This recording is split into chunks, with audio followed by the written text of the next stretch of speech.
আপনারা যে জিনিসটা স্ক্রিনে দেখতে পাচ্ছেন, এটার নাম প্রাইস বন্ড। মাত্র ৳১০০ দাম। যে কেউ ব্যাংক থেকে কোনো ডকুমেন্ট ছাড়াই এটা কিনতে পারে। এই জিনিসটা অনেকটা লটারির টিকেটের মতো। কিন্তু পার্থক্যটা হলো যে, লটারিতে যদি আপনি কোনো পুরস্কার না পান, তাহলে লটারির টিকেটটার কিন্তু আর কোনো মূল্য থাকে না। মানে সেটা ছিঁড়ে ফেলে দিতে হয়।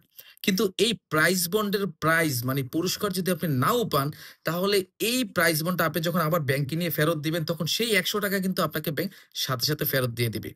আর যদি আপনি মনে করেন, "না, আমি ব্যাংকে ফেরত দিব না, আমার কাছেই রাখবো।" তাহলে এই প্রাইস বন্ডের পরবর্তী যে লটারি মানে ড্র, সেখানে কিন্তু আপনার পুরস্কার পাওয়ার একটা সুযোগ থাকবে। এরকম বছরে ৪ বার প্রাইস বন্ডের ড্র বা লটারি অনুষ্ঠিত হয়। এই ৪ বারের মধ্যে আপনি সর্বোচ্চ পুরস্কার হলো এই প্রাইস বন্ডের ৳৬,০০,০০০ আর সবচেয়ে ছোট যে পুরস্কারটা সেটাও ৳১০,০০০।